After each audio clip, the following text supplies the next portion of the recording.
সবাইকে অসংখ্য ধন্যবাদ জানাচ্ছি। আজকে আমরা কথা বলবো সেভার এনডিসি বুকিং। এক সেভার রিজার্ভেশন সিস্টেম থেকে আমরা কিভাবে NDC related fair, PNR create, ticket issue করতে পারবো, এই বিষয়গুলো নিয়ে আমরা কথা বলবো। আমরা দেখতে পাচ্ছি যে আমরা সেভার রেট 360 ডিগ্রি অ্যাপস এর মধ্যে এখন আছি। এখান থেকে আমরা যখন এনডিসি বুকিং করব, সেক্ষেত্রে আমাদের একটা জিনিস মনে রাখতে হবে যে সেভার এনডিসি যে বুকিংটা হবে, সেখানে টোটাল কাজটা হবে গ্রাফিক্যাল, যে ভার্সন, গ্রাফিক্যাল ভার্সনের মাধ্যমে। সো আমরা এখানে আমাদের যে ইন্টারফেসটা দেখতে পাচ্ছি, কমান্ড হেল্পারে যদি আমরা এখানে যে প্রেস করি, তাহলে আমরা আমাদের যে গ্রাফিক্যাল যে ইন্টারফেস, এটার অপশন চলে আসবে। আমরা এখানে দেখতে পাচ্ছি প্রোফাইল, এয়ার, হোটেল, কার, পিএনআর। সো আমরা এখানে এয়ার অপশনে ক্লিক করব। করার পর আমরা দেখতে পাচ্ছি এয়ার শপিং। এখান থেকে আমার ক্লায়েন্ট যে রুটে যেতে চাবে, তাকে যদি আমি এনডিসির ফেয়ার দিতে চাই, এখান থেকে আমরা সিম্পলি সেই রুটটা, যেমন ঢাকা থেকে যদি আমার যাত্রা শুরু হয়, তাহলে আমি ঢাকা প্রথমে সিলেক্ট করে নিব। ডেস্টিনেশন যদি হয় আমার জেদ্দা, তাহলে আমি জেদ্দা সিলেক্ট করবো। এরপর ট্রাভেল ডেট, আমার ক্লায়েন্ট 26শে জুলাই ট্রাভেল করতে চাচ্ছে, তাহলে আমি ক্যালেন্ডারে ক্লিক করে এখান থেকে খুব সুন্দরভাবে, ইজিলি আমি কি করতে পারবো, খুব চমৎকার ভাবে আমি এখান থেকে আহ, এই ট্রাভেল ডেটটা ইজিলি সিলেক্ট করে নিতে পারবো। এরপর আমার ক্লায়েন্ট যদি শুধু ওয়ান ওয়ে ট্রাভেল করে, অর্থাৎ ওয়ান ওয়ে জার্নি করে, তাহলে আমাদের এখান থেকে মাইনাসে প্রেস করে আমি সেকেন্ড অপশনটা ক্যান্সেল করে দিব।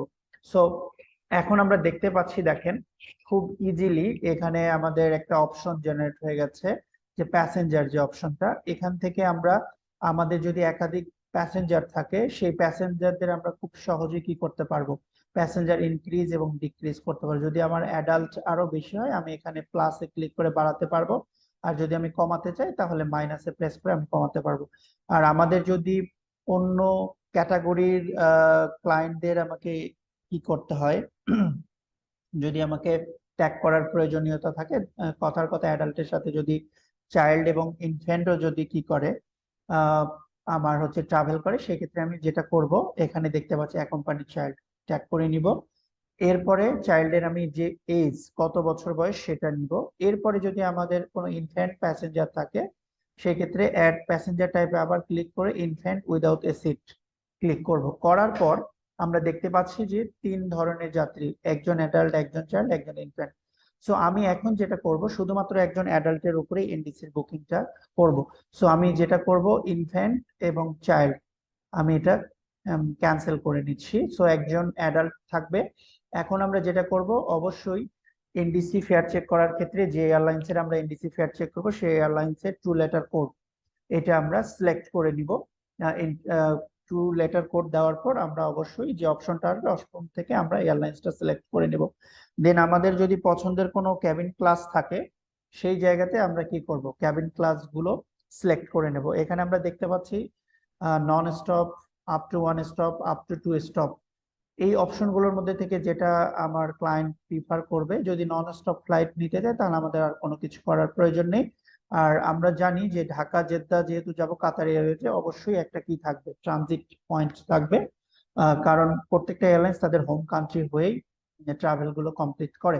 সো আর এখানে আরেকটা যে বিষয়, অ্যাডভান্স কোয়ালিফায়ারে গিয়ে আমরা লিখবো sugar United, sugar Oliver United, অর্থাৎ সোর্স, ফেয়ার সোর্স। এখানে আমরা দেখতে পাচ্ছি এক্সক্লুড ফেয়ার সোর্স। এখানে যদি আমরা ক্লিক করি, সিলেক্ট করে নেই, সিলেক্ট করে নেওয়ার পরে আমরা যেটা দেখতে পাবো, আমরা কার্সারটা একটা ফাঁকা স্পেসে এসে ক্লিক করলে এখানে 3টা অপশন আসবে। আমরা প্রথম 2টা অপশন সিলেক্ট করে নিব, তাহলে শুধু বাদ থাকবে এনডিসি যে ফেয়ারের অপশনটা, এটা আনসিলেক্ট অবস্থাতেই থাকবে। এরপর আমরা যদি সব এয়ার ফেয়ার দেই, সেক্ষেত্রে আমাদের যদি এই রুটে এনডিসি ফেয়ার থাকে, সেই এনডিসি ফেয়ারটা আমরা খুব চমৎকার ভাবে দেখতে পারবো। এখানে দেখতে পাচ্ছি যে আমাদের এনডিসি ফেয়ার দিয়েছে এয়ারলাইন্স থেকে। সো এনডিসির যে ফেয়ার আপনি দেখতে পাচ্ছেন, কাতার এয়ারওয়েজ, এখানে ফ্লাইট নাম্বার দেওয়া আছে, অরিজিন, ডেস্টিনেশন, আর আমার যেখানে ট্রানজিট থাকবে, সেই ট্রানজিট পয়েন্টে কতক্ষণ লে ওভার থাকবে সেটাও এখানে দেওয়া আছে, 45 মিনিট। টোটাল ট্রাভেল টাইম আমার 9 ঘন্টা 10 মিনিট। এরপর আমরা দেখতে পাচ্ছি কোন কোন ক্লাস এনডিসি ফেয়ার অফার করেছে। আর আমি যদি ফেয়ার ডিটেলস দেখতে চাই, আমি ফেয়ারের উপর কার্সার রাখলেই দেখতে পাচ্ছি যে একজন অ্যাডাল্টের জন্য কত, একজন চাইল্ডের জন্য কত, এবং সরি, এখানে আমরা যেটা দেখতে পাচ্ছি এটা একজন অ্যাডাল্টেরই ফেয়ার। এখানে দেখতে পাচ্ছি বেস ফেয়ার, ট্যাক্স এবং হচ্ছে টোটাল ফেয়ার। সো আমরা যদি এই ফেয়ারটাই সিলেক্ট করতে চাই, আমরা সিম্পলি এখানে ক্লিক করব, করার পর দেখেন আমার এখানে অপশন চলে আসবে সিলেক্ট অফার। সিলেক্ট অফারে যদি আমি ক্লিক করি তাহলে আমার এই সিট, এই ক্লাসের সিটটা বুক হবে। তখন আমার রুলস যদি দেখতে চাই বা ডিটেলস যদি দেখতে চাই, দেখেন এখানে আমাদের যে ফ্লাইট ডিটেলস টোটালটাই দেওয়া আছে। কাতার এয়ারওয়েজের কত নাম্বার ফ্লাইট আমরা দেখতে পাচ্ছি ঢাকা থেকে দোহা, দেন কাতার এয়ারওয়েজের যে ফ্লাইট নাম্বার দোহা থেকে জেদ্দাতে যাবে সেটাও দেখতে পাচ্ছি। এখানে আমরা দেখতে পাচ্ছি কোন ক্লাস। এখানে খেয়াল করেন অফার টাইম লিমিট, আমরা জানি যে এনডিসি তে একটা পিএনআর কমপ্লিট করার জন্য আমরা 20 মিনিট সময় পাই। সো 20 মিনিটস এর মধ্যে আমাদের পিএনআরটা কমপ্লিট করতে হবে। টাইম লিমিট দেওয়া আছে 2 জুলাই 23:59। এই টাইমের মধ্যে আমার টিকিটটা ইস্যু সম্পন্ন করতে হবে। এটা আমার এনডিসির ফেয়ার। এখানে আমরা দেখতে পাচ্ছি প্যাসেঞ্জার টাইপ অ্যাডাল্ট। ব্যাগেজ যদি আমি চেক করতে চাই কত কেজি, যাওয়ার সময় 25 কেজি ব্যাগেজ পাবো। এটা আমাদের বেস ফেয়ার, এটা আমাদের ট্যাক্স, এটা আমাদের টোটাল ফেয়ার। আমরা যদি রুলস দেখতে চাই, ফেয়ার রুলস, আমরা এখানে সিম্পলি এই সিম্বলে ক্লিক করব। করার পর আমরা দেখতে পাচ্ছি যে এখানে ক্যান্সেলেশন ফি দেওয়া আছে, চার্জ চেঞ্জ ফি গুলো দেওয়া আছে। সো আমরা যখন ক্যান্সেলেশন ফি দেখবো, ক্যান্সেলেশনের এখানে সিলেক্ট করলে আমরা এই পাশে দেখতে পাচ্ছি আফটার ডিপারচার, বিফোর ডিপারচার কত। আর চেঞ্জ ফি রিইস্যু করতে চাইলে আমাদের এখানে বিফোর ডিপারচার, আফটার ডিপারচার, রিইস্যুর যে ফি গুলো সবগুলো দেওয়া আছে। দেখা শেষ হলে আমরা ক্লোজ করে নিব। দেন আমরা যদি সিট ম্যাপ চেক করতে চাই, এখানে সিট ম্যাপ দেখার অপশন আছে, আমরা এখানে ক্লিক করলে সিট ম্যাপ দেখতে পারবো। সো এখানে আমরা দেখেন ক্রিয়েট অর্ডার, প্রথমে আমরা সিলেক্ট অফার নিলাম, এরপর ক্রিয়েট অর্ডারে যে আমরা যেটা করব, আমাদের ক্লায়েন্টের ইনফরমেশন এট এ টাইম সবগুলো ইনসার্ট করে নিতে হবে। এখানে মডিফাই করার সুযোগ খুব কম। সো আমরা যদি আমার ক্লায়েন্টের নাম ইনসার্ট করি, ফার্স্ট নেম এবং লাস্ট নেম, তার যে নাম সেটাই আমরা ইনসার্ট করব অ্যাজ পার পাসপোর্ট। এরপরে ডেট অফ বার্থ, এটা আমরা ইনসার্ট করে নিব। আমার ক্লায়েন্টের পাসপোর্ট দেখে দিয়ে আমি ডেট অফ বার্থ ইনসার্ট করবো। জেন্ডার আমি সিলেক্ট করে নিব। আমার নেম ফিল্ডের এই অপশনগুলো আমার ফিল আপ করা ডান। আমরা টাইটেল দিব ফার্স্ট নেম, লাস্ট নেম, এরপরে হচ্ছে আমার ডেট অফ বার্থ, জেন্ডার। এরপরে হচ্ছে আমরা দেখেন এডিশনাল ইনফরমেশন, এখান থেকে আমার ক্লায়েন্টের যা যা ইনসার্ট করা দরকার, যদি ফ্রিকোয়েন্ট ফ্লায়ার নাম্বার ইনসার্ট করার প্রয়োজন হয়, পাসপোর্ট ইনসার্ট করার প্রয়োজন হয়, ভিসা, যেগুলো রিকোয়ারমেন্ট একসাথে আমরা সিলেক্ট করে নিয়ে ফিল আপ করবো। সো আমরা জানি পাসপোর্টটা আমাদের জন্য ম্যান্ডেটরি, সো পাসপোর্ট আমরা এখানে সিলেক্ট করে নিলাম। এরপরে আমরা পাসপোর্ট ইস্যুইং কান্ট্রি কোথায়, অ্যাজ পার পাসপোর্ট অনুযায়ী আমরা কি করব, ফিল আপ করবো। ডকুমেন্ট নাম্বার, আমার ক্লায়েন্টের যে পাসপোর্ট নাম্বার সেই পাসপোর্ট নাম্বার আমরা ফিল আপ করবো। রেসিডেন্ট কান্ট্রি অর্থাৎ বার্থ প্লেস সেটা বা ন্যাশনালিটি আমরা নিয়ে নেব টু লেটার কোডে। ইস্যু ডেট অর্থাৎ আমার পাসপোর্টটা কবে ইস্যু হয়েছে সেই ইস্যু ডেট আমরা এখানে নিয়ে নেব। এরপরে হচ্ছে পাসপোর্ট এক্সপায়ারি ডেট, আমরা পাসপোর্ট এক্সপায়ারি ডেট যেটা থাকবে সেই পাসপোর্ট এক্সপায়ারি ডেট নেব। এরপর ডেট অফ বার্থ, আমরা ক্লায়েন্টের ডেট অফ বার্থটা এখানে নিব। নেওয়ার পর দেখেন জেন্ডার আমরা সিলেক্ট করে নিব। এরপরে লাস্ট নেম আমার ক্লায়েন্টের, দেন হচ্ছে আমরা ক্লায়েন্টের লাস্ট নেম নিব, দেন হচ্ছে আমরা ফার্স্ট নেম নেব। এরপরে হচ্ছে আমরা চলে যাব নিচের যে অপশন গুলো আছে, এখানে আমি কন্টাক্ট ইনফরমেশনে যে ট্রাভেলার নামটা সিলেক্ট করে নিব, দেন আমার তার যে ফোন নাম্বার সেই ফোন নাম্বারটা আমি অ্যাড করে দিব। দেন হচ্ছে ইমেল অ্যাড্রেস, আমার ক্লায়েন্টের যে ইমেল অ্যাড্রেস সেই ইমেল অ্যাড্রেসটা আমি ফিল আপ করে নিব।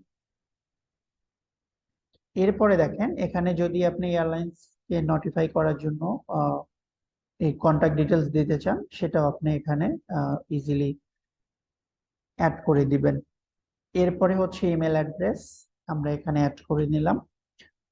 এখন নিচে দেখেন যে এজেন্সি ইমেল, আপনি যদি এজেন্সির ইমেল অ্যাড্রেস দিতে চান এখানে এজেন্সির ইমেল অ্যাড্রেসটা আমরা দিব। আর এয়ারলাইন্স সার্ভিস রিকোয়ারমেন্ট, আমার বাড়তি কোনো যদি সার্ভিসের প্রয়োজন হয় ফ্রি টেক্সটে আমি এখানে টাইপ করে দিতে পারবো। যদি আমার প্রয়োজন না থাকে আমরা এখন দেখেন সিম্পলি ক্রিয়েট অর্ডারে ক্লিক করে পিএনআরটা কমপ্লিট করব। এখন আমরা এখানে দেখতে পাচ্ছি আমার যখন ক্রিয়েট অর্ডার করব তখন আমাদের বুকিং এর ইনিশিয়াল পার্টটা শেষ হয়ে যাবে। ক্রিয়েট অর্ডার সম্পূর্ণ হয়ে যাওয়ার পর আমরা ট্রিপ সামারিতে ক্লিক করব, এই বক্সে ক্লিক করার পর এন্ড অ্যান্ড রিট্রিভ যখন করব তখন আমাদের এনডিসির যে পিএনআরটা এটা ক্রিয়েট ডান হয়ে যাবে। সো আমরা তখন যদি ডিটেলস দেখতে চাই পিএনআর থেকে খুব সহজে আমরা ডিটেলস গুলো দেখতে পারবো। দেখেন আমাদের এখানে এনডিসির যে পিএনআর এটা জেনারেট হয়েছে, আমাদের যার নামে আমরা বুকিং করেছি তার নাম, এখানে টোটাল ডিটেলসটা আছে। আইটিনারিতে যদি আপনি দেখেন আইটিনারি দেখতে পাচ্ছেন। এরপরে কোটেশনের এখানে যদি দেখেন ফেয়ার কোটে ক্লিক করলে আপনি কোটেশন দেখতে পাচ্ছেন ফেয়ার কত। এরপর ট্রাভেলার বাড়তি কোনো ইনফরমেশন যদি দেওয়া থাকে সেগুলো আপনি এখান থেকে দেখতে পারবেন। এখন যদি আমরা এইটা টিকিটটা ইস্যু করি, সবকিছু যদি ঠিকঠাক থাকে, আমরা এখানে দেখেন ওয়ার্ক ফ্লোতে ক্লিক করার পর আমরা এখানে NDC fulfil order, NDC fulfil অর্ডারে আমরা ক্লিক করব। এখানে অর্ডার আইটেম নাম্বার এখানে দেখেন সিলেক্ট হয়ে আছে। সো আমরা একাধিক যাত্রী থাকলে আমরা অর্ডার গুলো ওভাবেই সিলেক্ট করে নিব। এরপর ফর্ম অফ পেমেন্ট এখানে আমি ক্যাশ দিব। ক্যাশ দেওয়ার পর এনডিসি ফুলফিল অর্ডার যদি আমি ক্লিক করি তাহলে আমার এনডিসি টিকিটটা ইস্যু হয়ে যাবে। সো আমি যদি এনডিসি টিকিটটা দেখতে চাই যে আমার আমরা যখন ইস্যু হয়ে যাবে, ইস্যু হয়ে যাওয়ার পর আমরা দেখেন এখানে দেখতে পাচ্ছি যে ফুলফিল অর্ডার সাকসেসফুলি। সো আমি যদি টিকিট নাম্বার দেখতে চাই ডিসপ্লে টিকিট, এখানে যে আমি যখন ক্লিক করব, ক্লিক করার পরে দেখেন যে আমার টিকিট চলে এসেছে। আমি এই টিকিট কপিটা যদি নিতে চাই টিকিট রিসিপ্ট খেয়াল করে দেখেন, এখান থেকে আমরা সিম্পলি টিকিট রিসিপ্টটা ডাউনলোড যদি করতে চাই ডাউনলোড করতে পারবো, বা আমি যদি প্রিন্ট করতে চাই প্রিন্টের অপশন আছে, এখানে দেখেন প্রিন্টের যে অপশন সেটাও আমরা করে নিতে পারবো। সো আমরা এইভাবে এনডিসি তে গ্রাফিক্যাল ওয়ার্কফ্লোর মাধ্যমে বুকিং করে আমরা টিকিট ইস্যু করতে হবে। এখন যদি আমার এই টিকিটটা ধরেন ই করার প্রয়োজন হয়, আপনি কোনো কারণে এই সেলস রিপোর্টটা যদি দেখতে চান সেটা কিভাবে দেখবেন? সো আমরা এক্সটেন্ডেড সেলস রিপোর্ট থেকেও আমরা হচ্ছে কি করতে পারবো, চেক করতে পারবো, অথবা আপনি যদি কোডের মাধ্যমে দেখতে চান, যেমন এখানে আমরা 27 তারিখ দিচ্ছি।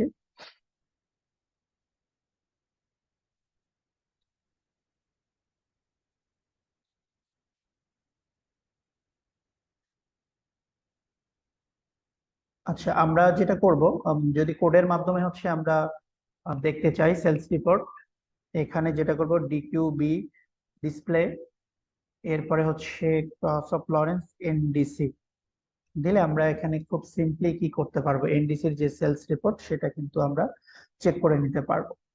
সো এখন আমরা যেটা করব, আবার গ্রাফিক্যাল ওয়ার্কফ্লোতে যদি যেতে চাই ট্রিপ সামারিতে ক্লিক করে দেখেন এখানে ডান পাশে আমরা দেখতে পাচ্ছি পিএনআর, পিএনআর এ ক্লিক করলে আমরা গ্রাফিক্যাল ওয়ার্কফ্লোতে যেতে পারবো।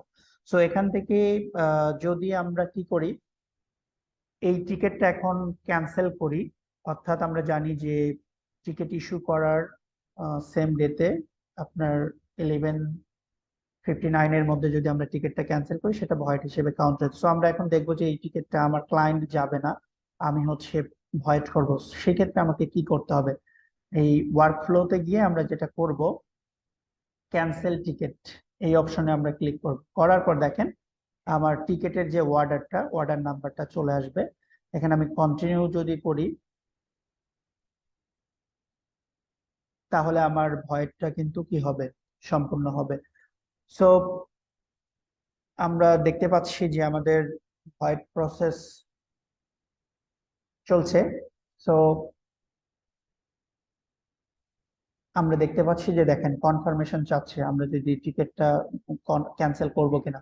কনফার্ম হলে আমরা ক্যান্সেল টিকেটে যদি দেই, অর্থাৎ দুইবার, আমরা জানি যে ভয়েড যেভাবে করে 2 টাইমস আমাদের কি করতে হয়, সো এখানেও সিমিলার প্রসেস, আমাদের টিকিটটা ভয়েড হয়ে গেছে।